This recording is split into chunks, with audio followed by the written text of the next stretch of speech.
હાલમાં સરકારશ્રી દ્વારા સ્વચ્છતા સર્વેક્ષણ 2025-26નું કરવામાં આવ્યું છે અને આની અંદર લગભગ નડિયાદમાંથી 10,000ની આજુબાજુ સર્વેક્ષણમાં નંબર લેવાના હતા. એમાં આપણે 12,747 જેટલા સર્વેક્ષણની અંદર આપણું જે સર્વેક્ષણ છે એ આખા ગુજરાતની અંદર 9 મહાનગરપાલિકામાં આપણે પહેલા નંબર ઉપર અત્યારે સર્વેક્ષણમાં આવ્યા છે.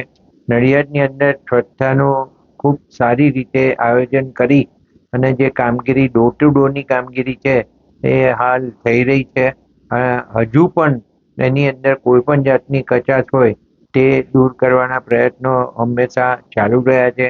રાતના પણ ડોર ટુ ડોર ની ગાડીઓ સ્વચ્છતા માટે કચરો ઉઘરાવવા માટે નીકળતી હોય છે અને એમાં જે લારી ગલ્લાવાળા હોય અથવા તો કોઈ દુકાનોવાળા હોય અથવા તો કોઈ હોટલોવાળા હોય તો રાતના પણ એનો કચરો લઈ લેવામાં આવે છે અને ઘરે ઘરે લગભગ બધે જ સર્વેક્ષણની અંદર એવું કહી શકાય કે આપણી ગાડી સ્વચ્છતા અંગેની જે ડોર ટુ ડોર કચરો ઉઘરાવવા માટેની છે એ જાય છે અને લોકો પાસેથી કચરો કલેક્ટ કરે છે. પણ મારે તો હજુય વિનંતી કરવી છે. આપણે તો દેશમાં પણ લગભગ 60ની આજુબાજુના સ્થાને પહોંચીશું, પણ હજુ વિનંતી કરવી છે કે આપણે નડિયાદ એટલું સ્વચ્છ બનાવીએ કે આપણો નંબર સૌથી આગળ આવી જાય. એ પ્રમાણેનું આપણી જનતા આયોજન કરે એવી મારી આ તબક્કે નડિયાદવાસીઓને વિનંતી છે અને સાથે સાથે નડિયાદના સૌ રહેવાસીઓને હું ખૂબ ખૂબ અભિનંદન આપું છું કે જે રીતે સ્વચ્છતાનું અભિયાન આપણે ઉપાડ્યું હતું અને આપણે જાતે સફાઈ કરવા નીકળતા હતા એમાંથી જે અવેરનેસ ધીરે ધીરે આવતી ગઈ છે એ અવેરનેસના કારણે આ સ્વચ્છતાનું અભિયાન છે આપણું સફળ થયું છે. તો હજુ આગળ ખૂબ સારી રીતે સફળતાપૂર્વક આપણે છેક ઉપરના નંબર સુધી પહોંચીએ એવું કરવા પ્રજાજનોને વિનંતી કરું. દેશના વડાપ્રધાનનું સપનું હતું કે હર ગાંવ સ્વચ્છ બને. દેશના વડાપ્રધાન નરેન્દ્રભાઈ મોદી સાહેબે જ્યારથી સ્વચ્છતાનું અભિયાન ઉપાડ્યું છે ત્યારથી દેશની અંદર સ્વચ્છતા અંગેની એક ખૂબ મોટી જાગૃતતા આવી છે અને એ બધાના ભાગરૂપે અહીંયા જિલ્લાની અંદર, ગામોની અંદર અને શહેરોની અંદર પણ સ્વચ્છતા ખૂબ મોટા પ્રમાણમાં થાય છે અને સ્વચ્છતા થવાના કારણે ગામો સુંદર દેખાતા થઈ ગયા છે. કચરા હવે રોડ ઉપર દેખાતા નથી એ દેખાઈ રહ્યું છે અને પ્રજાજનો પણ પોતે કચરો બહાર નથી નાખતા એ ખૂબ સારી વાત છે. એ દેશના વડાપ્રધાન નરેન્દ્ર મોદીજીના આહવાનના કારણે જ બન્યું છે. શહેરની અંદર કેટલા વાહનો ફરે છે સ્વચ્છતા માટે શું? નડિયાદની અંદર સ્વચ્છતા અભિયાન જ્યારથી શરૂ કરવામાં આવ્યું અને જ્યારે સોલંકીજી કમિશનર તરીકે હતા ત્યારે સ્વચ્છતાનો એક નવો કોન્ટ્રાક્ટ અહીંયા અપાયો અને એની અંદર સૌથી પહેલા 90 ગાડીથી સ્વચ્છતા માટેની શરૂઆત કરવામાં આવી હતી.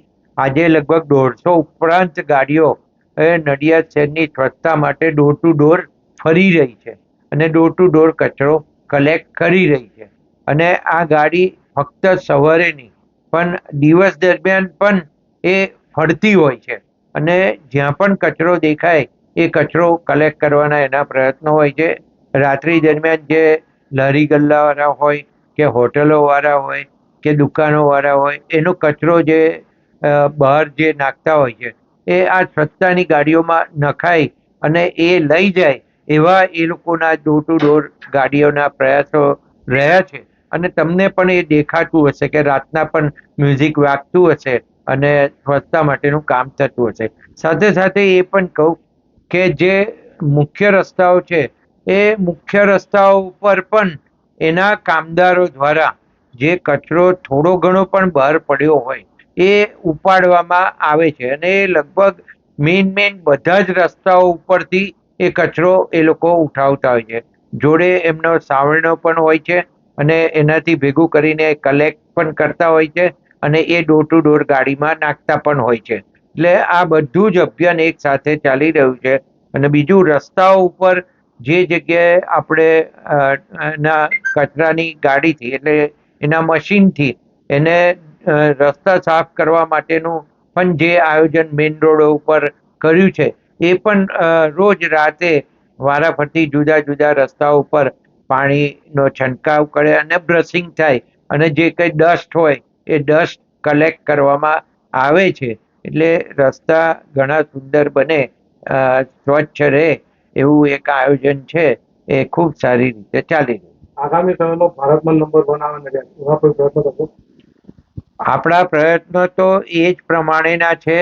અને તમે જુઓ છો કે ડોર ટુ ડોર ગાડી જાય છે જ. હવે કોઈ કમ્પ્લેન રહી નથી, કારણ કે એ કોમ્પ્યુટરાઇઝ છે અને એની અંદર દરેક રસ્તા ઉપર ગાડી ગઈ કે નહીં એ તમને ત્યાં ઓફિસની અંદર બેઠા બેઠા કોમ્પ્યુટર ઉપર બધું ખબર પડતી જ હોય છે. એટલે ગાડી નહીં જવાનો કોઈ પ્રશ્ન નથી, કચરો નહીં કલેક્ટ કરવાનો કોઈ પ્રશ્ન નથી. ફક્ત એ છે કે જે લોકો હજુ અવેરનેસમાં કચરો બહાર ફેંકે છે અને અવેરનેસ નથી આવી, એ લોકોએ હજુ અવેરનેસ લાવી અને કચરો બહાર ના ફેંકવો જોઈએ, ઘરમાં રાખવો જોઈએ. અને ગાડી જ્યારે સવારે આવે કે સાંજે આવે ત્યારે એનું ગાયન વાગતું જ હોય છે, તો એ વખતે એ લોકો બહાર નીકળી અને એમાં કચરો આપી દે એવું કરવું જોઈએ. અને ખાસ કરીને બહારથી જે પબ્લિક મેઇન રસ્તા ઉપર જે સવારથી સાંજ સુધીમાં લગભગ 25,000 થી 30,000 લોકોની અવર જવર હોય છે, એમને પણ ગામડાવાળા હોય કે શહેરવાળા હોય જે બહારથી આવતા હોય એમને પણ વિનંતી કે કચરો રોડ ઉપર ના નાખે, ડસ્ટબિનની અંદર નાખે એવું એક આયોજન કરવું જોઈએ.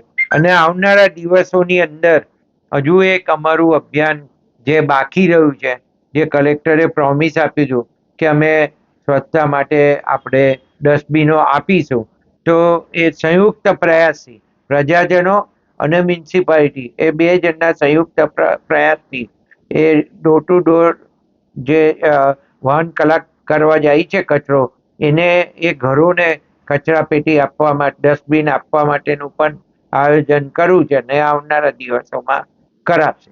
સ્વચ્છતાની સાથે ડસ્ટ ફ્રી શહેર બને એના માટે કોઈ પ્રયત્ન કરવાના? મેં એ જ કહ્યું કે એના માટે પણ મશીનો વેક્યુમ ક્લીનર લાયા છે અને વેક્યુમ ક્લીનરથી એ કચરો ઉઠાવવામાં આવી રહ્યો છે અને સાથે ડસ્ટ બી એ ખેંચી લે છે અને છેલ્લે એને પાણી છાંટીને બ્રશિંગ પણ કરે છે, એટલે ધૂળ બધી નીકળી જાય.